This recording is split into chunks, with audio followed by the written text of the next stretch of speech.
The power of one. A tale of unwavering determination. Ever feel like your actions don't matter? Like one person can't make a difference? This inspiring story will change your mind. Discover the incredible power of one individual's determination to spark change and create a ripple effect that touches countless lives. Even the smallest act of courage can inspire greatness. This story brings those words to life through a journey of resilience, spirit, and the unstoppable will to make a difference. There's a hidden strength within all of us, a power that can overcome any obstacle. This tale explores the extraordinary journey of one person who dared to believe in that power and changed the world. Chapter 1. The Quiet Beginning. In the quiet town of Awaken, nestled between low hills and whispering trees, life moved in small, predictable ways. The streets were always swept, the people always nodded politely, and the seasons turned like pages in a well-worn book. Awaken wasn't known for anything. Not invention, not rebellion, not greatness. It was a place of safe routines, quiet dinners, and soft silences. People lived in contentment, but under it all, deep down, in the unspoken corners, was a sense of settled defeat. Not tragedy, no, just the slow fading of hope, like the way ink disappears in the sun. And yet, as stories often begin, someone different lived among them. Her name was Kael. She was 15, thin like a reed and sharp like winter air. She didn't talk much, but when she did, it was with eyes that didn't blink at discomfort. Her teachers said she was too serious. The other kids said she thought too much. Kael didn't mind. She was too busy watching the world quietly give up on itself. She saw the abandoned park at the edge of town where rust bloomed on swing chains. She noticed how the library was now open only 2 days a week. She noticed the way people no longer looked up when they walked. She wondered, when did everyone stop trying? Her father, a tired man with a gentle voice, once told her, "The world doesn't change, Kael. You just learn to live in it." He didn't say it bitterly, just factually, like someone describing the weather. But Kael didn't believe that. Not really. Somewhere inside her, a quiet fire whispered otherwise. Chapter 2. A letter left behind. The turning point didn't come with thunder or applause. It came with a letter. Kael's grandmother, Runa, passed away in early spring. Had been a strange woman, half witch, half philosopher in the eyes of the town. She lived on the edge of the forest, made strange teas, and told children stories about stars that listened. Most had forgotten her before the funeral ended. But Kael hadn't. She used to sit by her grandmother's fire as a child, listening to tales about winds that could carry wishes and seeds that needed only one brave whisper to bloom. After the burial, Kael was handed a small wooden box. Inside was a single piece of parchment, folded 3 times. It read, asterisk to Kael, who sees what others choose not to. There will come a day when you are told your efforts are too small, your hands too weak, and your dreams too foolish. On that day, remember this: the world was changed 1,000 times by people who were told, same thing, you are not powerless. You are the match in a storm. One flame is all it takes to start the fire. Do not wait for permission to begin. Runa Kael read it 3 times. The first time with curiosity, the second with disbelief, the third with something that felt suspiciously like a calling. Asterisk. Chapter 3. The Seed of Change. Asterisk. It began with the park. No one had played there in years. The swings creaked in the wind like morning bells. The paint on the benches had peeled until the wood looked like it had never known color. Kael went there after school with gloves, a trash bag, and her grandmother's letter in her pocket. She picked up glass bottles, removed broken branches, dug her hands into the hard earth, and planted daffodil bulbs stolen from her mother's garden. No one noticed the first day or the second. Asterisk. But on the third, a boy walked past and asked, "What are you doing?" "Fixing something," she said. He blinked. "Why?" Kael thought for a moment. "Because no one else will." He didn't reply. But the next day, he brought a rake, and so it began. One by one, they came quietly, curiously. A mother who missed the way her daughter used to laugh on the slide. An old man who remembered carving his name into the bench with a pocket knife. A girl who didn't speak but painted flowers on the fence with colors she mixed herself. Kael never asked for help. She simply acted, and by acting, invited others to remember what it felt like to care. Chapter 4. The Ripple. The park became a whisper that turned into a rumor that turned into a quiet kind of miracle. A reporter from the nearby town wrote a piece titled "The Girl Who Fixed the Forgotten."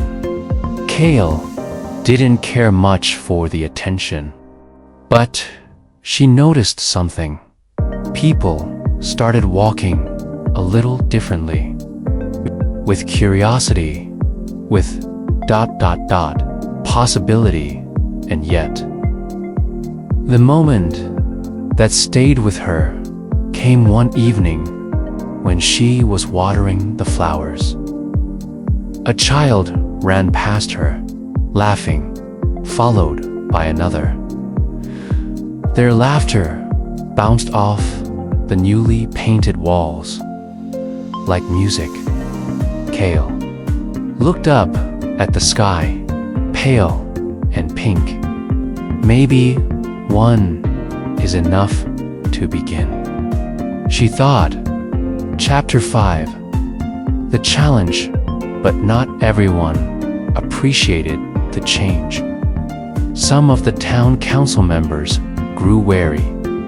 They called meetings. They worried about safety codes, permits, and expectations. One stood up and said, "We cannot have teenagers running wild, altering public spaces without regulation." Kael stood before them and simply said, "Then why didn't you fix it yourselves?" There was silence. She wasn't rude. She wasn't angry. She was honest. And in that honesty, something broke. Or maybe something began to heal. They didn't stop her after that. But they didn't help either, so she continued. Chapter 6. Beyond the park, with the park breathing again. Kael turned her eyes to the broken bridge outside of town. No one used it anymore. It was deemed unsafe years ago and never repaired. Children had stopped playing near it. Fishermen had stopped coming. Kael stood on its edge and whispered, one step at a time. Asterisk, she researched, watched videos, asked questions. She began to patch the small parts, cleaned, painted, planted, rebuilt. People called it foolish, but some brought tools. A carpenter joined, then a mason, then a civil engineer who had long since retired and missed being useful.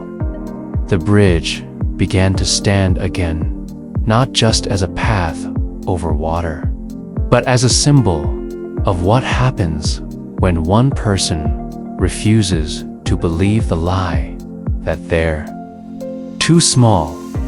Chapter 7. The breaking point, but all fires, even those lit by hope, face storms. Kael's father lost his job. Bills piled up, and whispers began, nasty ones. She's doing it for attention. She should focus on school. She thinks she's better than us. Kael cried. Once. Only once, asterisk. Then she stood at the bridge, arms folded, and waited. People came, some with tools, some with questions, some with nothing at all. She didn't tell them what to do. She showed them how to care. And in doing so, reminded them that the power of one isn't about ego or glory. It's about motion, action, spark. Chapter 8. The fire spreads. The town changed. Asterisk. Not all at once. Not loudly, but corners were swept. Windows painted. Libraries reopened. More importantly, people started to believe again that they could, that they should, that maybe they must. And in every change, no matter how small, the echo of one voice was present. Kael's voice, Runa's letter, a whispered promise passed down from those who still dared to hope. Chapter 9. The letter that traveled years past. And Kael's story didn't fade, it traveled. Someone posted her grandmother's letter online, paired with a picture of the park as it was and as it had become. Asterisk, the post was shared, then reshared, then translated. A student in Morocco printed it and read it to his class. A nurse in Brazil kept it in her locker. A mechanic in Turkey taped it to his toolbox. A teacher in India ended her lesson with the quote, "One person is enough to begin." Kael never knew how far her story went, but the letter, like her actions, had become more than words on a page. It was now a compass in the hands of thousands. The power of one had become the fuel of many. Asterisk. She was in her 20s, still in Alawan, now working as a teacher. Her classroom wasn't grand, no smartboards, no fancy tools, but her voice was steady, and her stories stronger. Every year, she would begin with a question written on the chalkboard. What can one person do? And every year, students would shrug or laugh or say, not much. But then she would tell them about a broken park, a rusted bridge, a letter in a box dot, and slowly, she would watch their expressions shift. It wasn't magic, it was memory, a reminder, a spark. Chapter 11. One more step, one spring. The village faced its worst flood in decades. The river rose, streets vanished underwater. Power failed. People panicked. Asterisk, but Kael did what she always had. She moved. She gathered sandbags, organized shelter in the school, led evacuations with a borrowed boat. No orders were given. Just act, swift, focused, unshaken. People followed. Not because she demanded it, but because they remembered. When the floodwaters receded, and the village stood, soaked but safe, the mayor, eyes-rimmed with tears, held Kael's hand in front of a crowd and whispered, "You saved us." Kael shook her head. "We saved us." But the mayor insisted. Someone lit the first match. Chapter 12. A stone in every town. Inspired by Kael's work, cities began placing small stones in public spaces. On each was carved a single word, one. Some were placed near fountains, others in libraries. One was set at the peak of a mountain in Chile, carried by a hiker who read Kael's story and refused to leave the summit without honoring her spirit. People started calling them whisper stones. Each one became a symbol, a reminder that even when all seems too heavy, too broken, too far gone, one still matters. Chapter 13. The quiet visit. Late one autumn, Kael visited her grandmother's grave. The trees were losing their leaves. The air tasted like endings. She knelt and placed a smooth river stone at the base of the marker. It had the word "one" carved into it. She whispered, "You were right." A wind picked up. Leaves circled around her. Somewhere, a crow cawed like laughter in the trees. Kael smiled. Runa had always said, "The wind listens." Asterisk, Chapter 14. Seeds without. Name, asterisk, asterisk. Not every act Kael did had a name. She once helped a boy pick up his scattered notebooks in the rain. She paid for an old woman's groceries when her card declined. She fixed a leaky tap in the school, even though no one asked her to. None of these stories were written about. No headlines, no applause. But that was never the point. The true power of one isn't always loud. Often, it's silent. Like seeds planted in the dark, waiting for someone to believe enough to water them. Chapter 15. The boy who asked why one day, a student named Emmer stayed after class. He was quiet, curious, full of questions he rarely asked aloud. "Ms. Kael," he said, "why do you keep doing all this?" She looked at him, tilted her head, and asked, "Doing what?" "Trying, helping, fixing things." Kael paused, asterisk, then walked to the chalkboard. She erased the lesson and wrote a quote. "Even the smallest act of courage can inspire greatness. That's why," she said,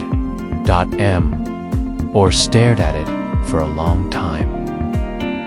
The next day, he arrived early with a broom. He swept the classroom floor without being asked. Chapter 16. The Mountain of Doubt, of course. Not every moment was light.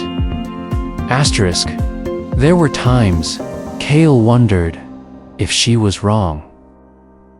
If the weight of the world was too much. If all she did was a drop in an ocean that never noticed. One winter, she sat by her window for 3 straight days, paralyzed by the fear that maybe she hadn't changed anything at all. But on the 3rd day, she received a letter from a woman in Ethiopia. "I read your story. I started a reading program under a tree for girls in my village. We now have 34 students. It began because of you," Kael cried. Not because of the compliment, but because the fire hadn't gone out. Chapter 17. One becomes many of the students she once taught. Grew up. One became a city planner who prioritized parks. Another opened a clinic. One worked in policy, fighting for cleaner water. Another became a teacher. They all credited Kael not with teaching facts, but with awakening belief. And every one of them kept a small token, a stone, a letter, a note that simply said, "You can begin." Chapter 18. Full circle asterisk. Years later, Elawan was unrecognizable. Not because it had grown big or rich, but because it had grown alive. The bridge shimmered with murals. The park held festivals of music and art. The town square was always filled with the sound of conversation and the warmth of doing. Kael, older now, sat on the bench she once restored. A little girl approached her, eyes wide. "Are you the one who saved this place?" she asked. Kael chuckled. "No, I just started something." The girl thought for a moment, then handed her a flower. "For starting." Chapter 19. A new flame. Kael passed away at 82. Her memorial wasn't grand. She wouldn't have wanted that. Instead, people from all over the world sent letters, stories, photos. Each one began the same, because of one person. Her story was taught in schools.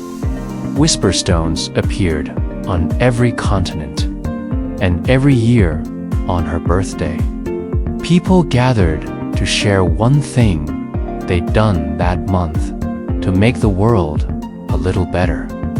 They called it the power of one day. Chapter 20. The sky remembers, and if you go to Ilawan now, you'll find the park still blooming.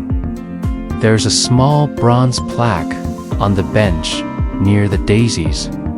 It says, "One person lit the match that warmed the world."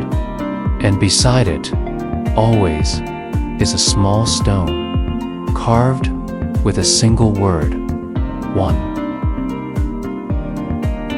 Chapter 21. The hollow places. Asterisk. Long before Kael became a name whispered through generations, she faced what all changemakers face, the hollow spaces where hope disappears. There was a time years before her first classroom. Before her name was carved into bronze when she doubted herself deeply. Asterisk. She had been working on the bridge then. Alone again, after a storm washed away the progress they had made. The stones had crumbled. The soil eroded. Everything she and others had built over months had vanished in a single night. It was as if the sky had challenged her, tested her will. Asterisk.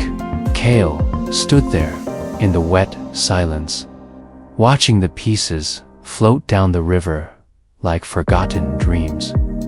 Her hands were scraped. Her knees trembled. Her chest felt hollow.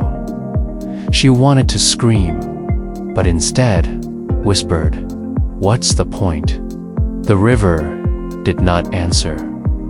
That night, she returned to her grandmother's letter, tracing the words again with fingers that ached. "You are the match in the storm." And for the first time, she understood being a match meant accepting that the storm might not notice your flame, but you light it anyway, not for applause, not for comfort, but because there is power in trying, even when it might not be enough, especially then. Asterisk. Chapter 22. The girl in the red coat. Asterisk. Years after Kael rebuilt the bridge, a young girl named Nima arrived in Ilawan. She wore a red coat too large for her frame and had eyes that watched everything silently. Nima had grown up in foster homes, had learned early not to hope and trusted few. She didn't speak unless spoken to, and often walked alone with her head down. But she came to Kael's class. Asterisk. And Kael noticed her dot, not by calling attention, not by forcing conversation, but by slipping notes into her notebooks. Simple things. You matter. See you. Now, keep going. Nima never replied until one winter day when Kael left early due to illness. Nima stood in front of the class and said, in a voice barely above a whisper, I want to fix the old greenhouse. No one understood why, but the next day she brought gloves. The day after, a friend joined by spring.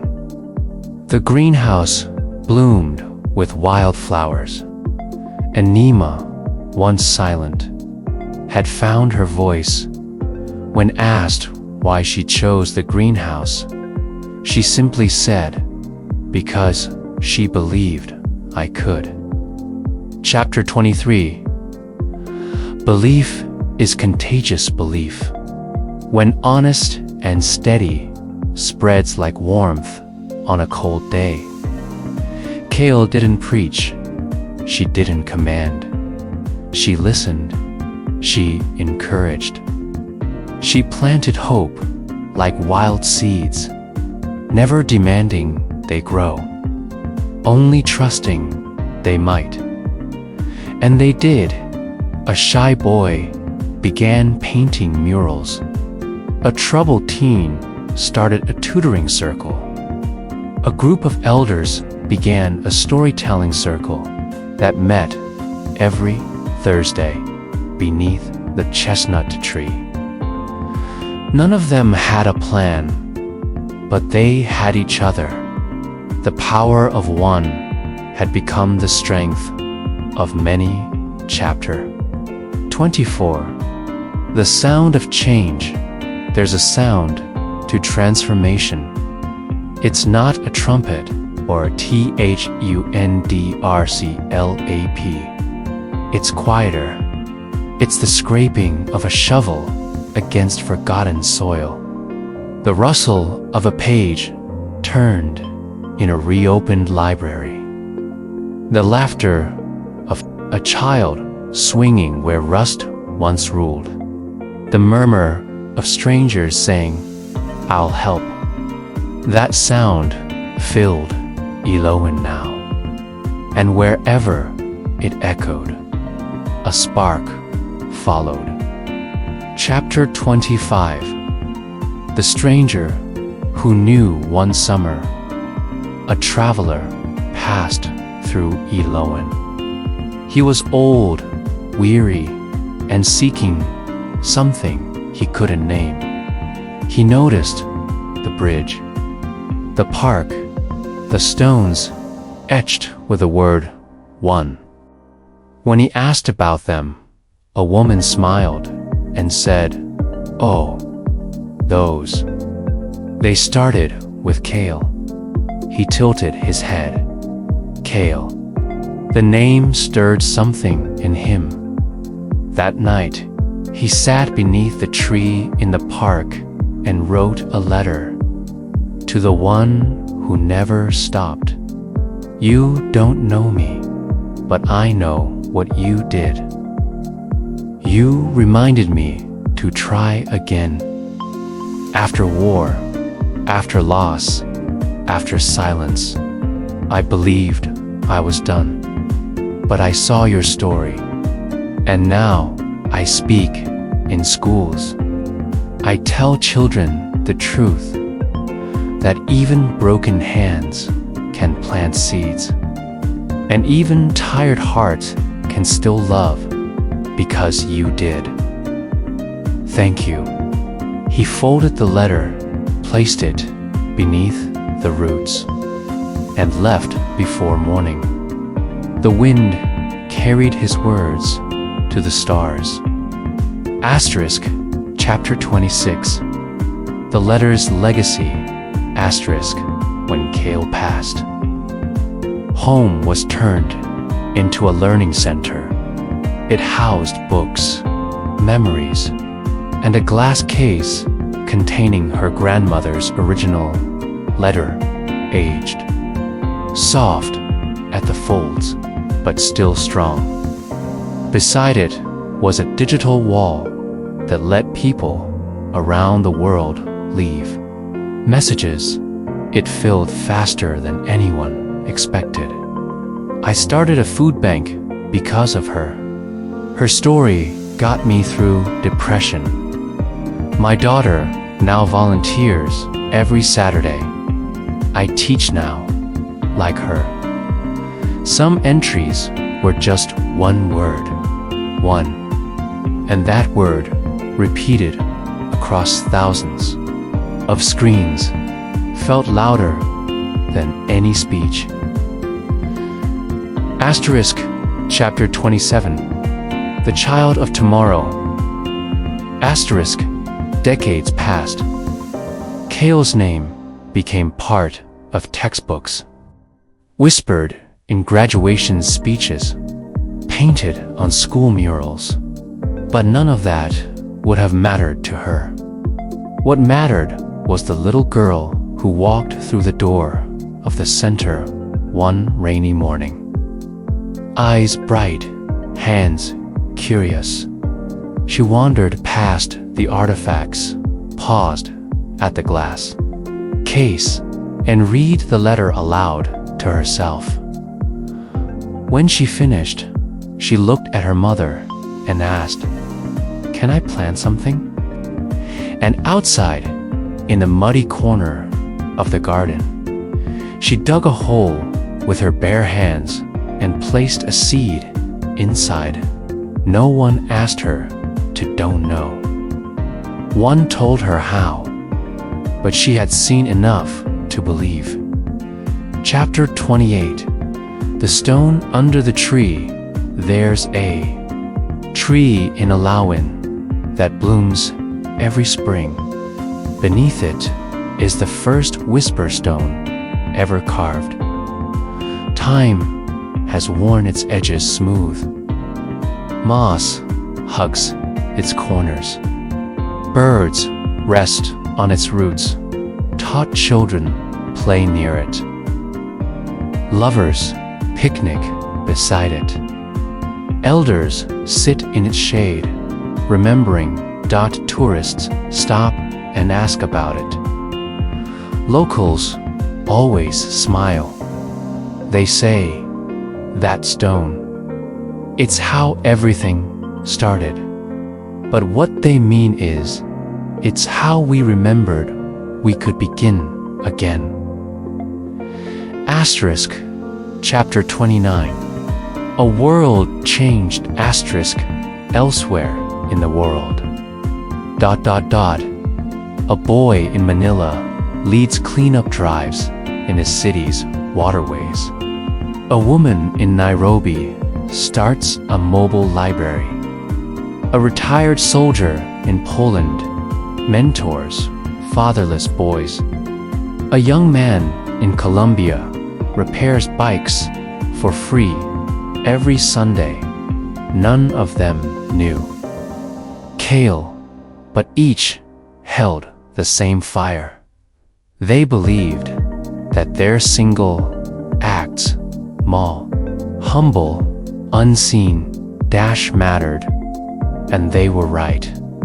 Chapter 30, The Power of One in the End. The world was not changed by revolutions alone, not by presidents or billionaires. It was changed in slow, patient increments by a girl planting flowers in a forgotten park, by a letter passed through generations, by the unwavering belief that one spark can survive any storm. The power of one is not in its size. It is in its refusal to fade. And long after Kael was gone,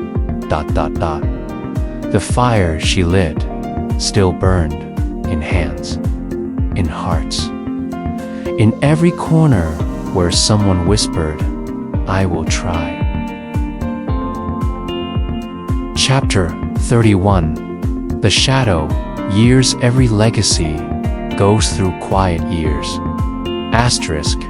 After Kael's death, a generation rose who had only heard her name in stories, seen her image on murals, or read her letter on a plaque. The passion she stirred began. Too quiet, not in disgrace, but through the natural shifting of time, people got busy again. Workload increased. Screens glowed brighter than gardens, and even Alawan, reborn through years of Kael's influence, began to slow. Papers blew through. Empty lots. Paint peeled again. A library sign hung crooked for weeks, and the children who once brought flowers began walking with their heads down. Earbuds in, disconnected from roots. But legacies, like embers, never die. They only wait for the wind. Asterisk. Chapter 32. The fire rekindled. Asterisk. It began, as always, with a boy named Yalan. 12 years old, curious, restless. He often skipped school, wandered alleys, stared at cracks in pavement like they told secrets. One day, while cutting across the park, he tripped on something half buried in the dirt. A stone. He wiped it clean. One he'd seen it before, on classroom posters, library walls, but never touched it. He held it in his palm and felt a strange gravity. That night, he searched. Who was Kael? Why did people care? Why did they stop caring? He read until dawn, and the next morning, he skipped school not to escape, but to clean the bench beside the whisper stone. Chapter 33. The circle begins again. At first, he wasn't looking for attention.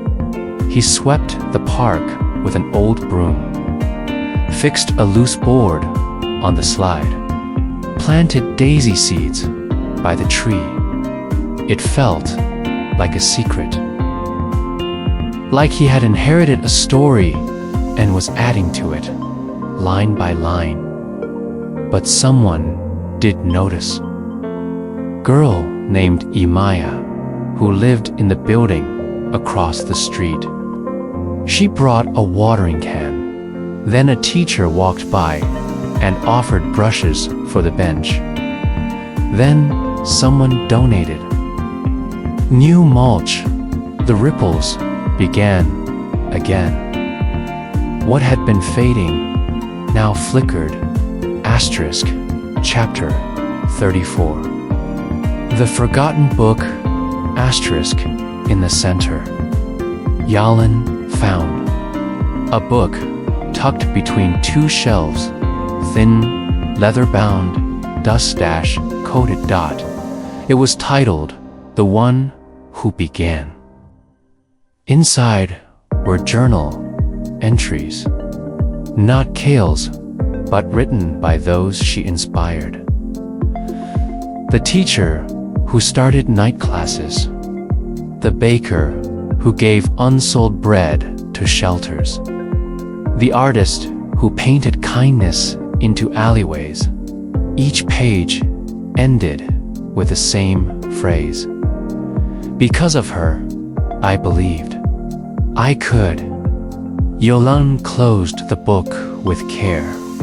He understood then. The goal was never to be remembered. The goal was to leave behind enough light for someone else to find their way. Chapter 35. The meeting that spring, a community meeting, was held. The town was debating whether to pave over part of the old park for a parking lot. Arguments flew. Voices rose.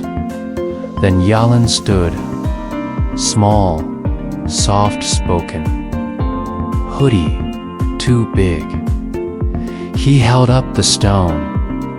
Before you decide, he said, you should remember who this park belongs to.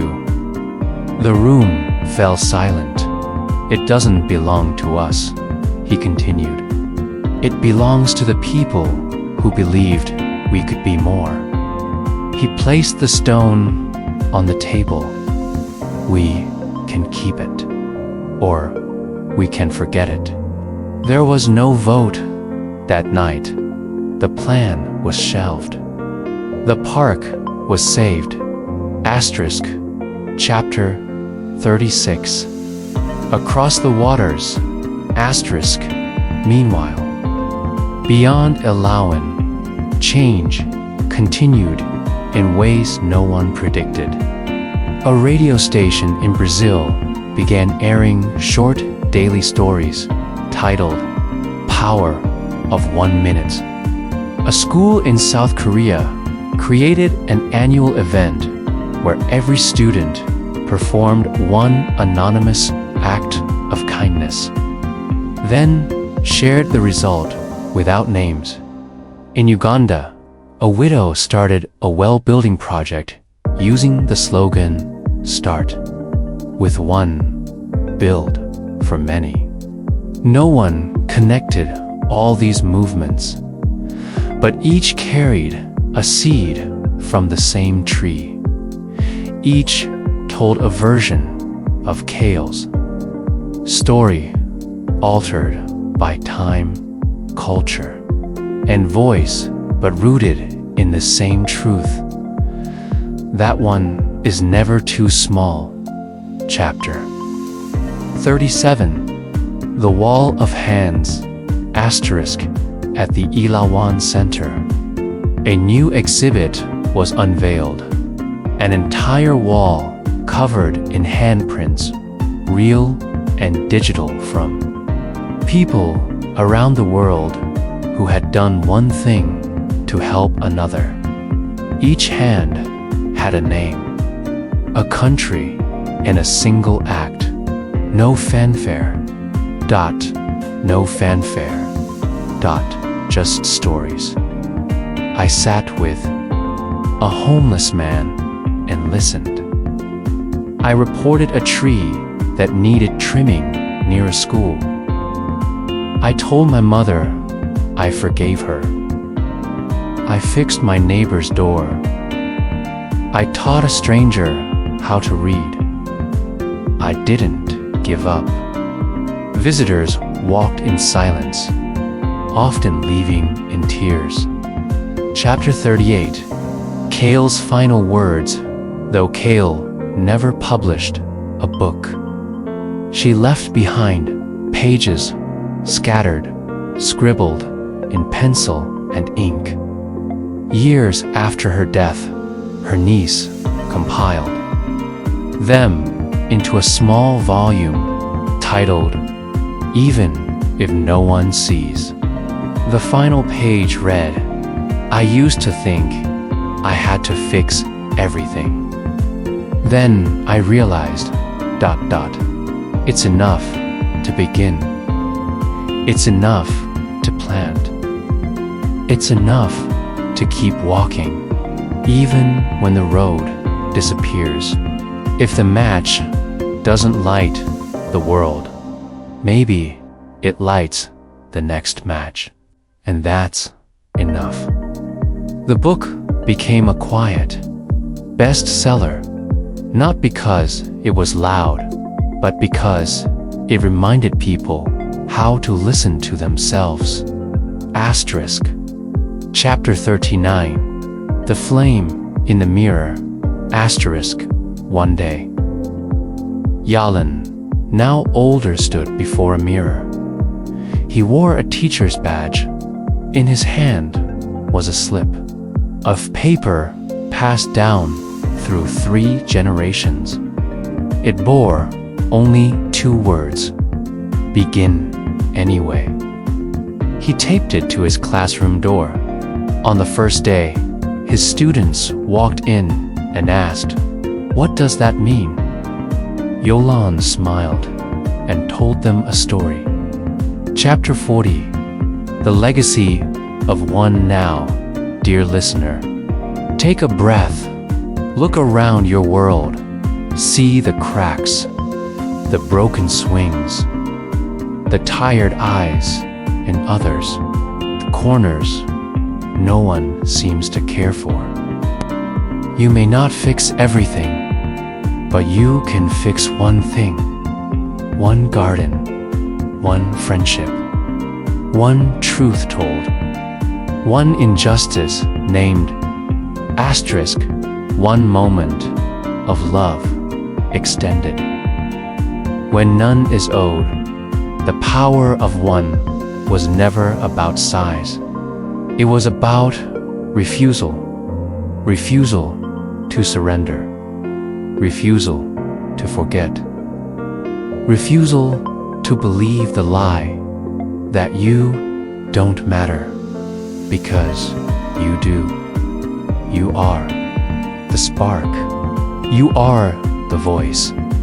You are the beginning. Light your match and begin.